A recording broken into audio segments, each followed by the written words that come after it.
So let's start with like you as a person, away from the music, away from the comedy. We'll get to that a bit later. Yeah. How is it like in Zambia being a public figure? How is that experience like? Because so many people have got like very high expectations when they hear hey Abel, expectations are like over the roof. Yeah. Why do you think that is? I don't know. You tell me, because you are the one living that experience. You know, I think when I have I've always just felt like when you're an artist, you put yourself, you take your art and you present it like it's your work, and you present it to people and say, this is my interpretation of either life, or this is my interpretation of what I find who God is to me, and you find a lot of people that relate. On the aspect of being a public figure, I think my biggest problem is the idea that being a public figure makes you public property, and I think there is where the problem begins, is when people want to start to make heroes out of the people that are in their lives. So I think if we can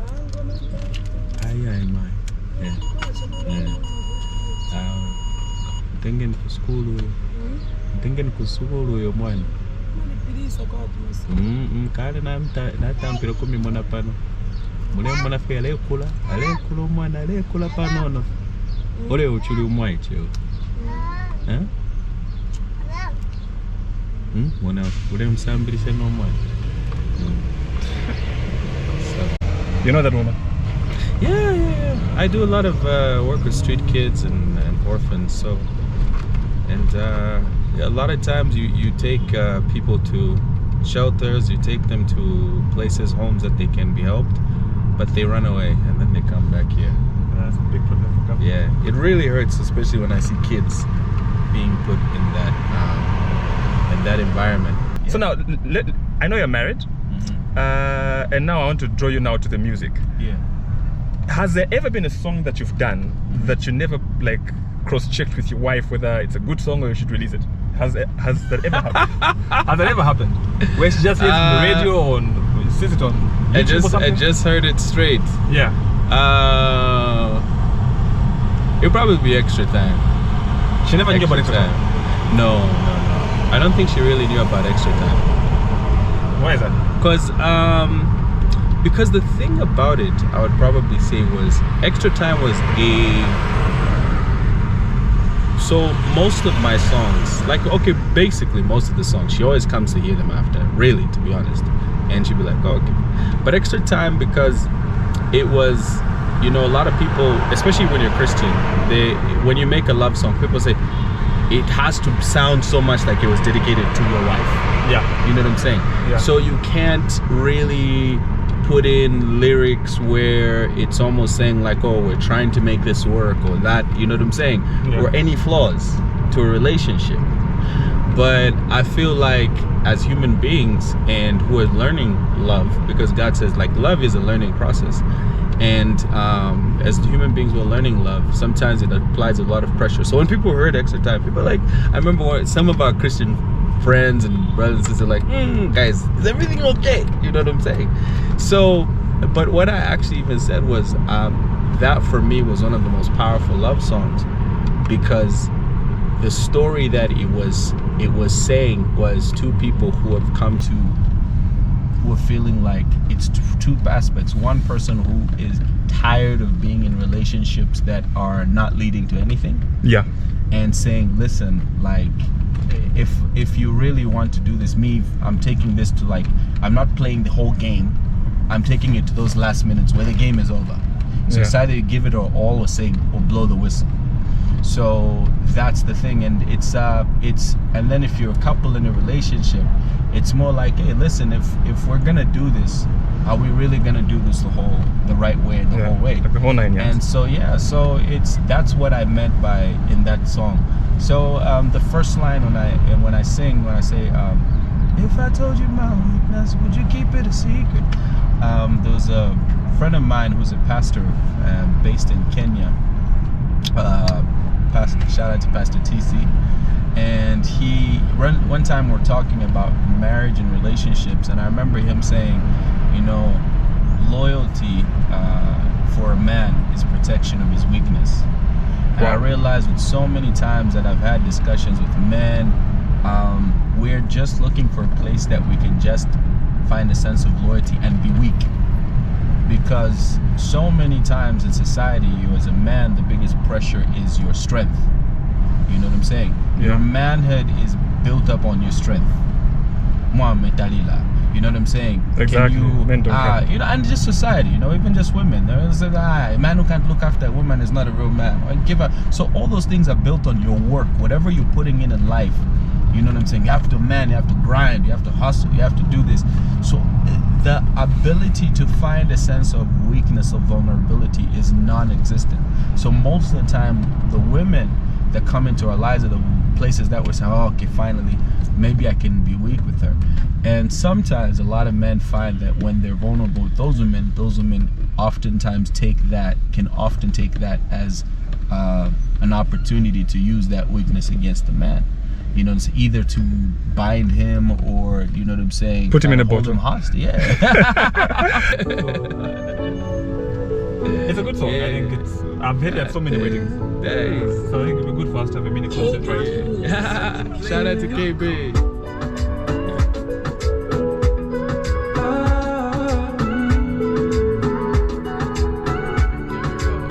If I told you my weakness, would you keep it a secret? Yeah. Cause when I feel defeated, I need someone believing. Yeah. You see, I need somebody who sees that somebody in me. I don't want somebody to be just a body for me. I'm looking right deep in your eyes. I will not lose sight of the prize, baby. Chick on the extra time, put everything on the line. Pano peneta fika, baby, zipa masobera. Chick on the extra time, put everything on the line. Pano peneta fika, baby, zipa masobera. Namutima wa vomela.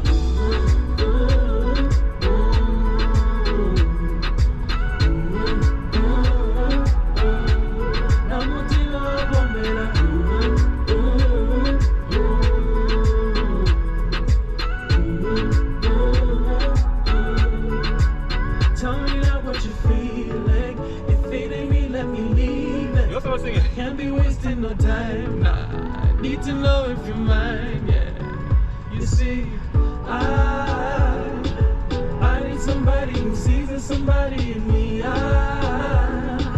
don't want somebody to be just a body for me. I got my song forever. I see us together forever, babe. She gon' need the extra time, put everything on the line.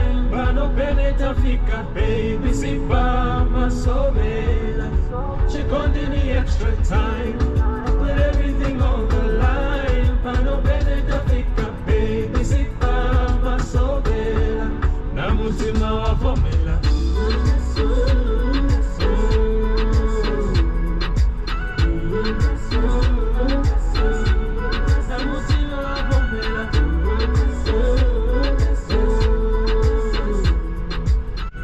Have you ever done a song based on like what you're going through in your marriage, like the love songs you do? Have you ever done that?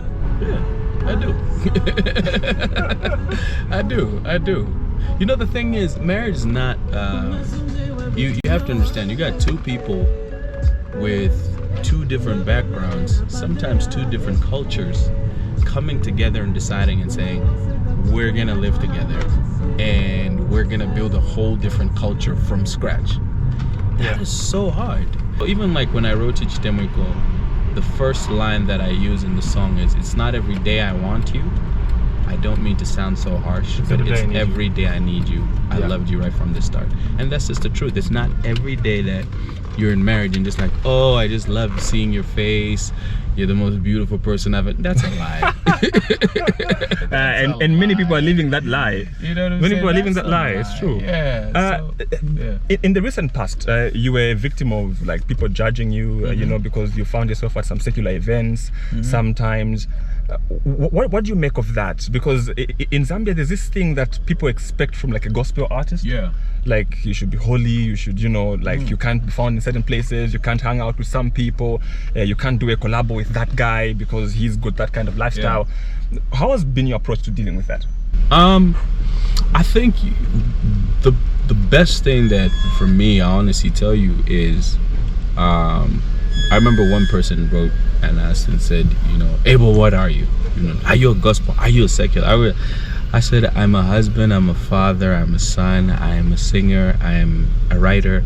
I said, you can't put an individual in a box, because the problem is that it fits you, it's for your mental comfort, but it doesn't define who that person is completely.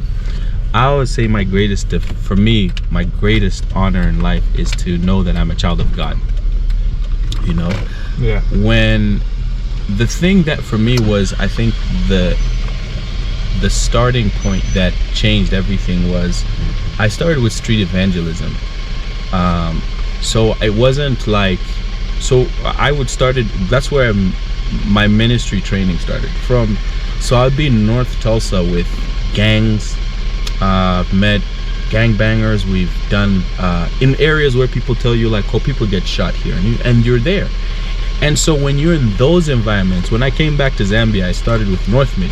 So most of, you know, whether it's the street kids, we started ministry with them. We started the prostitutes. Some of them we've sent them to school. Just from that environment, I realized that those are not places I was finding choirs. I wasn't bumping into, you know, hey, let's worship. It wasn't that environment. So when I started making music, it was from those experiences of those lives, and seeing that how can the worst person, or person who feels that the worst individual in the world, feel like, what would be a gospel song for them? Because the thing is, when we write gospel music, it's always with the mindset of, you know, for the gospel audience, the Christian audience. But imagine, what would you write a song for somebody who just slept with 6 men in one night and is feeling like, definitely God has no plan for me? Like, what kind of song do you write for them? And so even when I wrote the first song, one of the first singles I've released, Despite My Faults, was based on that. So ever since that, I guess, you know, the problem that often happens is when you're in those environments, you become less connected sometimes with the church as a whole, but you don't, one of the things I don't try to do is disconnect with Christ. Because sometimes churches are like, oh, Abel was at this event, and you know, we don't. I normally don't drink myself, but from the time I was young, you know, most of the guys that I've grown up with drink, and we're still great friends. I know a lot of Christians who drink, and they're still, you know, love God. So, but at the end of the day, when I do these events or when I go there, it's always for a purpose. I know you're talking about recent events. That was Day of Thunder. I remember Day of Thunder, Zambia Brewers had invited me to come and as a judge for this thing that they were doing called Thunder Beats. Yeah. And so when I found myself on that list, and I was basically, it came from a discussion where I said Day of Thunder had stopped having Christian artists at the event. And when I approached the marketing manager, I said, we need to see more Christian artists on that stage, because you guys, it's a celebration of music. And for me, it's also great ministry to see people enjoy that, because I've sang at Day of Thunder. We headlined it with Casper Vest and Us as Slaughterhouse. Yeah. So you had 10,000 people singing your songs word for word. So those environments that people say, oh, they're just drunkards, those people are singing your song word for word. They're crying, you know what I'm saying? And you're just like, why would you want to deprive people of that opportunity? And it's the same thing when Jesus was doing his ministry in Matthew chapter 9. The Pharisees show up, why is Jesus sitting with tax collectors and sinners? And he said, those who are well have no need of a physician, but those who are sick. So would you do a collab with Chanda? If I think, I've done a collabo with Chef, and because Chef and I had a long, lengthy conversation. Chef gave his life to Christ when he was 16. Chef, yeah. So Chef, with him, it's also one of those things where you begin to understand where is somebody at spiritually, but at the same time, I also realize that I've been privileged spiritually because I grew up in a Christian home. You had a lot of people who've given their lives to God, but they don't know where to start. You know what I'm saying? You have a lot of people who, you know, I know God, but, you know, I don't have that, you know, I didn't have like a praying mom or praying dad, or I'm not really close with my pastor because, you know, I attend church. And then the moment if I just say, hey, you know, praise God, people are saying, and I know that happens, you know.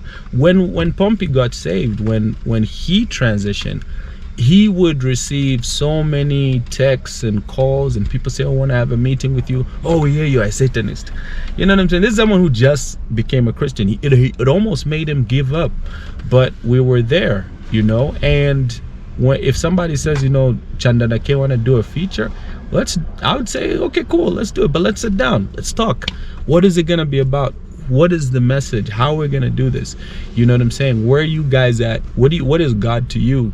And so that, because at the end of the day, two cannot sit together unless they agree. So I remember when we wrote Isenge with Chef, it was from his perspective as, you know, how it's perceived that he can't have a relationship with God. And from my perspective, where I hate the fact that people see certain people and say they can't have a relationship with God. So meanwhile, when I read the Bible, God wants a relationship with everyone. So that's where, if two people agree and they can make something happen, then let it happen. Okay. Yeah. So are there any like collaborations with any artist that you would like to have, but you've just never gotten the chance? Like, I would like to have that guy on my song. Yeah, but most of the time it's like foreign artists who I've never who have never actually. Oh yeah, but Exile. Yeah, we've only been on a song together as a group. Okay. When he came on Time to Grow, because I'm just like, yo, that guy is the greatest. And there's some foreign artists who I look at, I'm just like, oh man, I'd love to, because I always feel like music is about chemistry. There's so many people who ask me like, why have we never done a song? But deep down inside, I know, like, you know, sometimes I like chemistry. You know, yeah. I like, you know, you get together and you feel something can happen. KB on Extra Time, the collaboration was amazing. I didn't even see it coming. We're just sitting in the studio. First time I visited the studio, he just played the beat, and like seconds later, I start singing, and the chorus just came to me. And I said, dude, let me take this and go right to it. And just the other day, we finished another song. So yeah, you never know who you have great chemistry with. Yeah. Okay. Mm-hmm. And let's talk about money. Do you feel like there's money in Zambian music? It's gonna break my heart.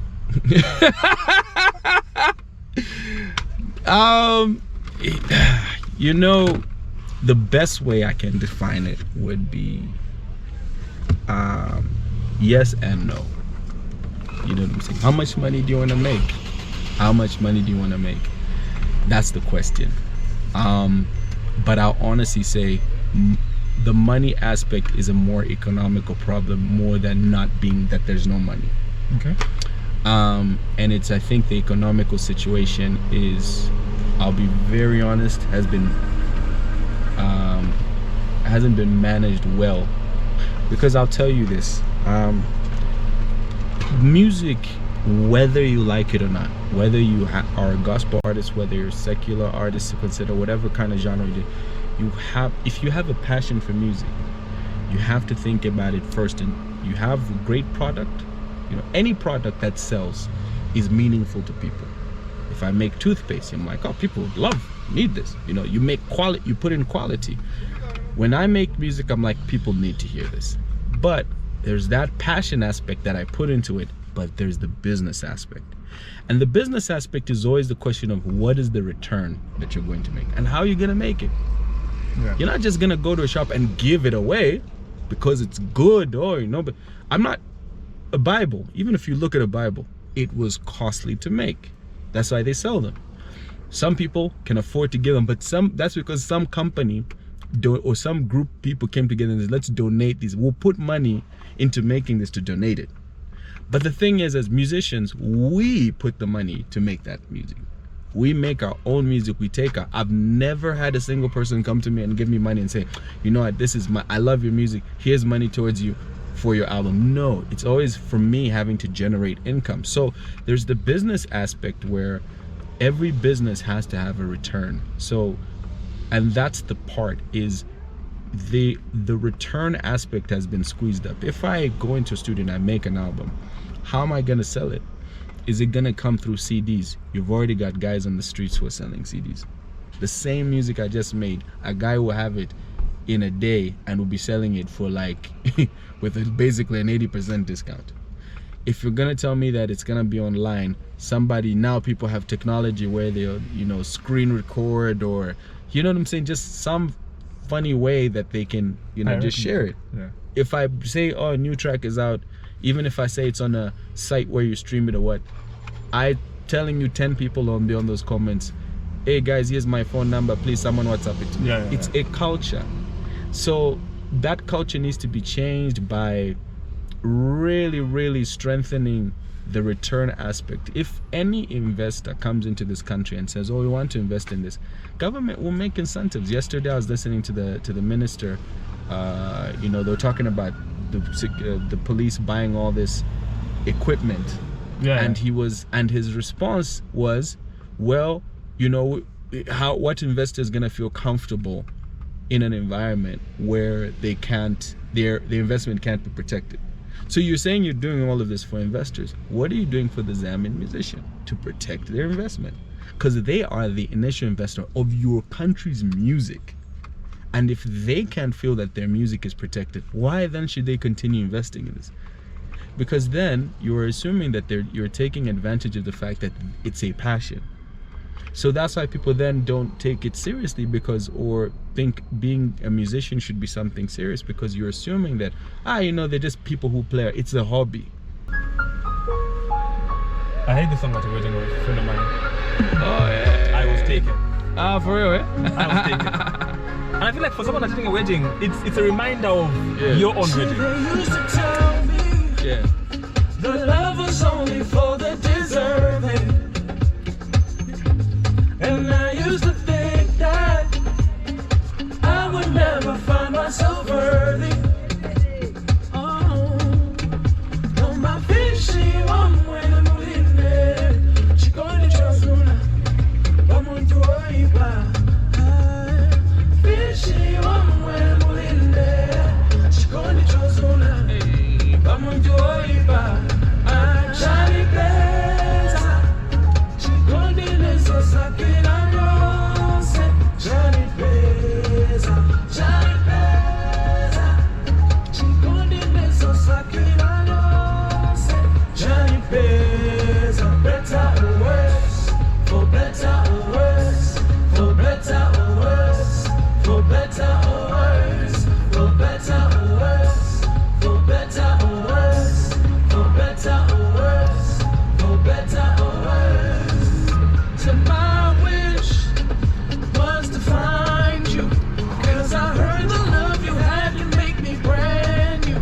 And I searched all around for the kind of love that only you can die for. I baby deep in nyumba na jikoni tieti sunge banja.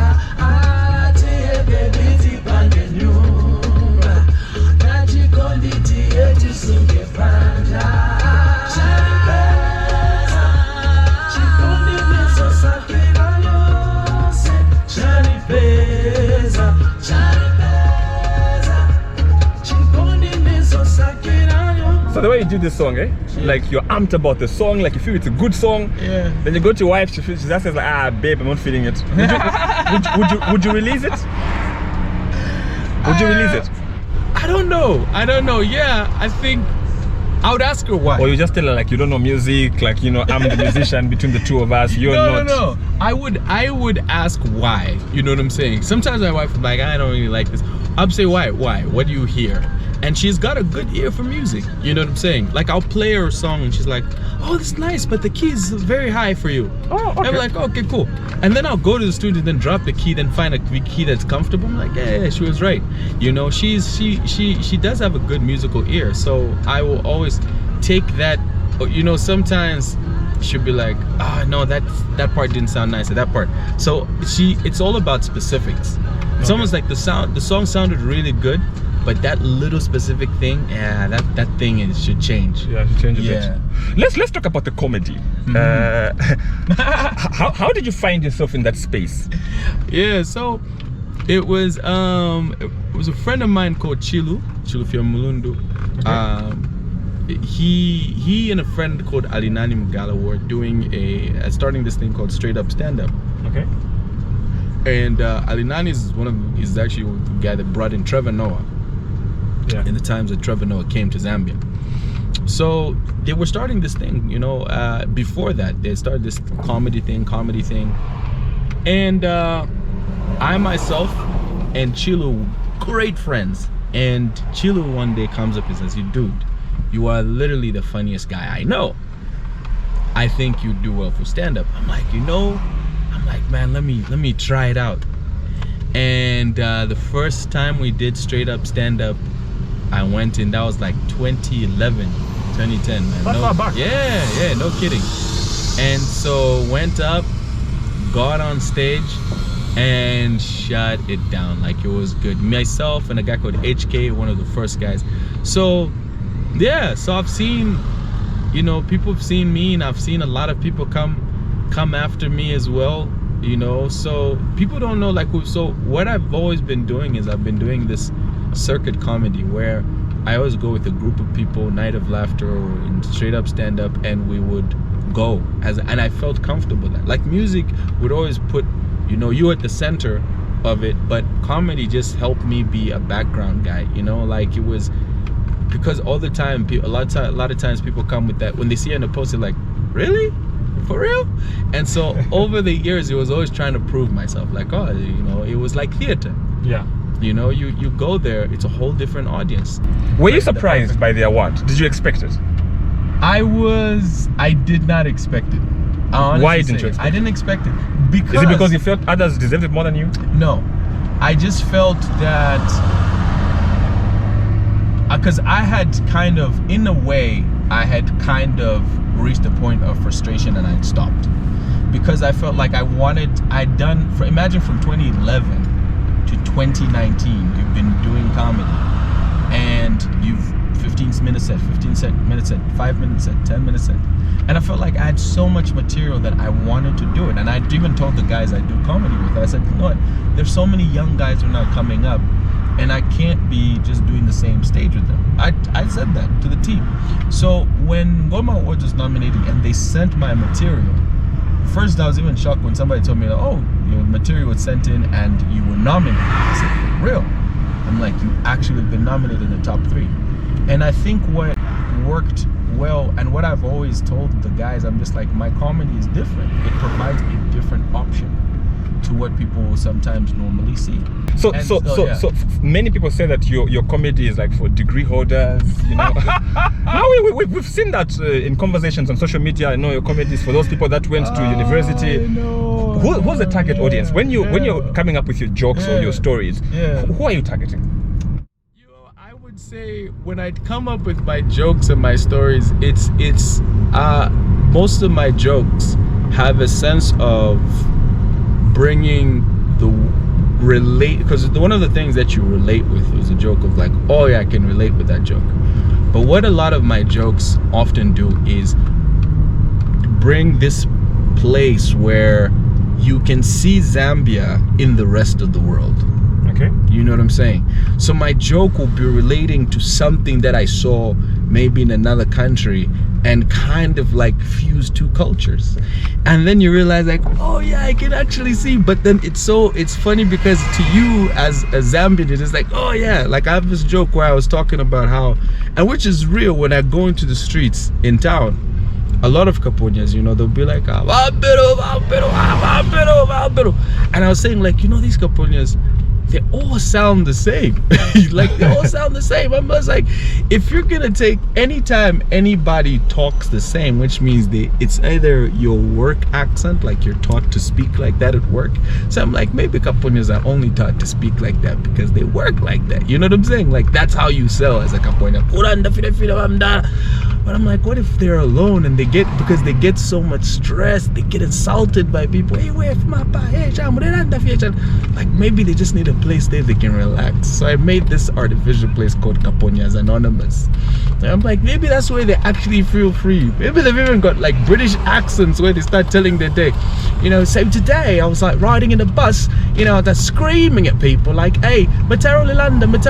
And all of a sudden this lady's on the bus and saying, we end up at Chelsea. And I'm like, can't you hear what I'm saying? Right? It's like all this stuff where you're just like, and people like cracking up because it's just like you know Caponias, but at the same time you're just like, yeah, like Caponias ever go for therapy? You know what I'm saying? And it's so many different things that I interpret and I talk about that is in relation. Like I talk about elections, I talk about, yeah, it's just a fusion of life that you can actually see. If I look at North Korea, what are the relations with that and Zambia? If I look at British people, what are some of the relations between them and Zambians?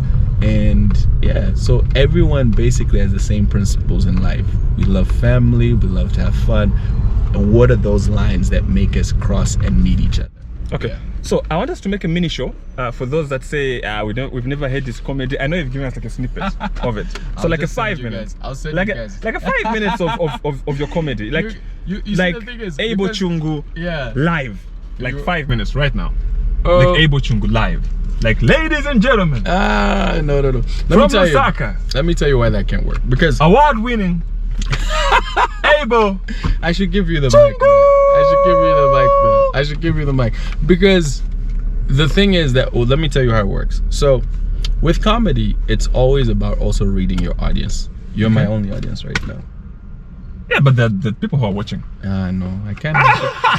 It's different. I would make memes because with like with these COVID times, for example, you know, these COVID times, people are staying at home, so we want to give them, you know, entertainment. No, the thing is, because entertainment now, if you put it on a space and say, make jokes, no comedian will ever do that. No, not even Bob question. About Bob, take a shame. No comedian, not even Chibaka TV. Because it's a whole different dynamic as a comedian. So if there were like interviews. So for example, like if I'm telling you a story, you know what I'm saying? If I'm telling you a story about something relatable, like on this issue, you might be like, oh, you know, okay, cool, that wasn't as funny. That wasn't as funny. And someone out there, I'll be reading your energy. Okay. So my response would be in your energy. If you didn't find it funny, but I'm not reading the energy of the guy who's watching me. See what I'm talking about? So if he's cracking up, okay, let's imagine he's cracking up and then we do the show. So let's imagine he's cracking up and let's imagine he's not cracking up. I'll send you a clip. I'll tell you a little story. When I did my show, rumor has it, in December, I was sitting backstage and I am just in a meditative state. Then somebody tells me, they said, Abel, the mayor is here. Now, that's the mayor of Lusaka. The mayor of Lusaka, Mal Sampa, is in the audience. So I'm sitting backstage and understand, I have a whole set lined up. But then something hits me. See, about a year prior to that, Mayor Mal Sampa had gone to the prisons. Yeah. And while he was at the prisons, he wore a Santa hat. So I took that picture and I made a meme where I wrote, I'm gonna tell my kids that Santa's been arrested to avoid giving them presents this year. Now, that thing went viral, people started to share it, but I felt really bad because one of his handlers came up to me and said, oh man, like, you know, he saw that, and you know, I kind of felt a bit bad, but then he was asking like, is Abel comedian? What I had to explain to him. So I felt bad, because for me, if I tell a joke, why I love stand-up is because if I'm making fun of you, I want you to be right there. Yeah. It's almost like we've made an agreement that this is okay. So I don't like, you like jokes where you're making fun of someone, where it feels like you're making something behind someone's back, or using a joke against someone's expense. So when I got it, hit me, I'm like, oh my gosh, this is the chance. So I get up on stage, and I'm like, so I remembered, I'm like, you know, at first I need to get something off my chest. There's someone here, I'm like, Honorable Masampa worship, are you? And then he's right there in front of me. I said, first of all, and I explained, I said, about a year back I made this meme about you, and I said Santa's gonna be arrested. If Santa's been arrested, I'm gonna tell this to my kids, and I just wanted to say I'm sorry. He says, okay, nah, it's okay. And I'm like, because we often say things that we don't mean, because I mean, you did promise us free Wi-Fi, so you understand. And yeah, you see, so the audience cracks up, and that was the opening line. And I said, okay, you know, from here on, let's clean this up. And so yeah, so he understood. It's how have your fellow comedians received you? How did they receive the award? Did you get anyone complaining like we deserved it? Oh man, no. I mean, it's you know, one of the things that I will honestly say was, when I got the award, I didn't expect it. I also felt like, I do understand, maybe some people might have voted off with the fact that they're just my fans. Okay. Like, Abel, gonna vote. Whether people are talking do they vote? You know what I'm saying? You see a familiar face.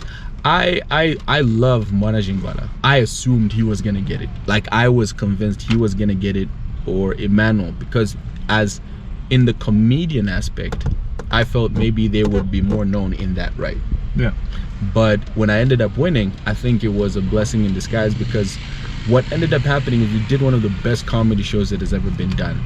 And when the challenge was up, the challenge was so Mwana Jingwala, who was nominated against, Emmanuel, who was nominated against, were the opening acts. And then Bob Nkosha, who was one of the judges, who stood by his word, is like, you know what, I'm gonna stand by it. This guy is the real deal. He was one of the opening acts. So imagine coming after the two guys people say, or some people say, are funnier than you. Okay. And then you're coming behind probably one of the greatest to ever do it in this country. And this is now you, Abel, and you have to come and do your thing right after that. That was my night. And after that, you get a standing ovation. And all the comedians who were in the audience that night came on stage and just basically said, we're here for this, we support this guy, this is it. And for me, and I even said, this is the stage that I wanted for, this is what I want to happen for other comedians. And I hope it does. If that special becomes a standard, where now you get someone else, another comedian, to come and do a special, and people watching it and they want to watch more. And that's how Trevor Noah started with the Daywalker. It was a special, people watch it, oh man, we want to see more. That's what comedians push for, you know what I'm saying? It's not the small comedy clubs, it's that special. And I got to have that, and I think that, and I got the greatest support from all the guys, yeah. Some people felt that you like put that crowd because of your supporting acts. You could not have put that crowd on your own. But at the end of the day, you had to deliver to that crowd. You know what I'm saying? I couldn't have done it alone. There is definite, I could not have done it alone, because you still had a lot of people just like, well, let's see. You know what I'm saying? Let's see if this guy is really as funny as people say. There were those who came. People said, man, I pay money to watch Abel. Tell us a joke. Here's a joke. There are those, and that's the audience that you still had to be able to deliver to. So whether it was pulled by Bob, the support was, those guys vouched and said, we believe that this guy is able to do it. It was up to me now to deliver on that 45-minute set and keep people laughing until the last joke. And that was the challenge. That was the big challenge in my life, but I think it was what I desired, and I think we made it happen. Is there a video of that show? Yeah, it is. It is. You sell it, or why? Yeah, so no, we're not. We haven't yet. We were waiting for the right time. So it was basically, you know, of course, you know, TV rights and everything. We just wanted to get it. You know, nowadays, you know, it's a business. You have to sell. So do you feel like now you don't have to prove anything to anyone in terms of your comedy? I think when this thing comes out, and of course a lot more people now watch it, because right now that audience and what people came and read in the media after was like, oh wow. And I meet a lot of people who say like, you know what, if there's anything I've ever had respect for you, is that people talked, you didn't respond, you did the thing, and people just shut up after that. It's like that. A lot of people in the arts industry respect that. And so when I release this, I want as many people to watch it and see, you know what I'm saying, and get familiar with the jokes. I mean, one of the guys I admire, Trevor, you know, and I really, for me, basically, I won't even lie, it's that formula. I want people to watch this, to watch it for themselves, are familiar with it, and then I'm gonna try to do another special after that. Yeah, I was actually about to ask. Yeah, because I saw your stint in Zuba. Exactly. So, would you be surprised if you saw like best actor Abel Chungu? Dude, I would not be surprised. Because even I used to tell people, I'm like, I'm not gonna get into acting. I'm not gonna get into acting unless I can do it the way I want to do it. When they approached me for Zuba, so with the comedy, I'm like, I'm satisfied with how I did it. With the music, I'm satisfied with how I do it. When acting came, I said I'm not gonna do it until I can do it well. They called me, said, want you to do, there's a script, there's some character that we have for you. I went there, I read the script, and I realized that this was gonna be the first time people were gonna see me act, other than on stage.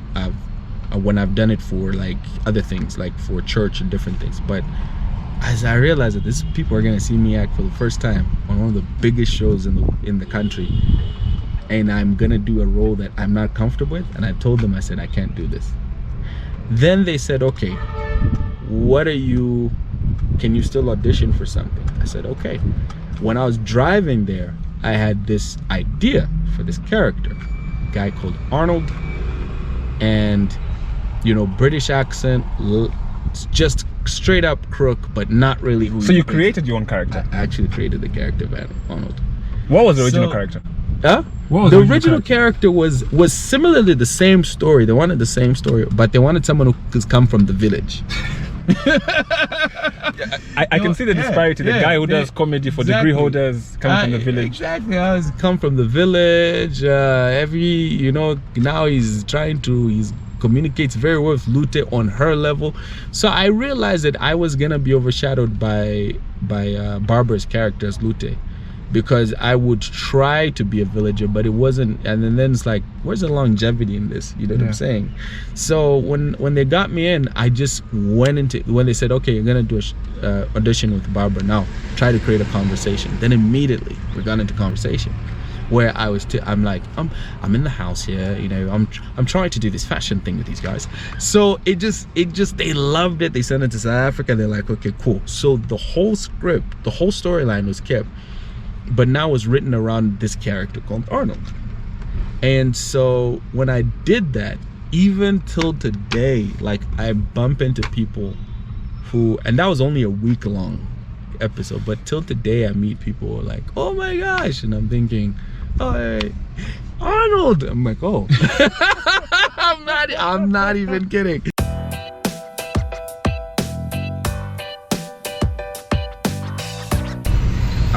When my father died, one of the things that I'll honestly say was, I remember arguing and fighting with God and having that thing where I'm like, God, like, why would you take my dad? And I remember the voice of the Lord just saying to me, says, listen, you didn't lose your father. I've always been your father. He says, every good thing that you saw in him was me loving you through him. And so I've carried that with the understanding of that every single one of us, we are a vessel to share the love of God. We don't do it sometimes fully. We don't do it to the best of our ability. Sometimes we do it with a reserved level of selfishness. But the love that we experience, where we say, oh, this is love, it's just God's goodness trying to work through us.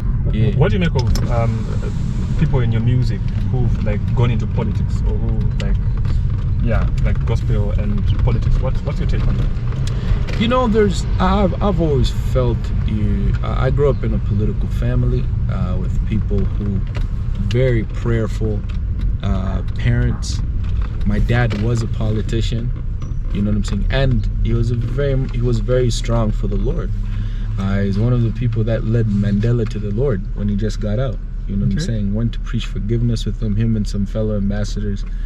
So I'm for, if somebody does gospel music and say they want to go into politics and they have a passion, because let's really look at it. I mean, politics is always comes down to helping the needs of the people. If someone doesn't have the needs of the people at heart, they have no business being in politics. If my friends who are gospel artists want to do politics and they feel they have the heart for the people, I'm all for that.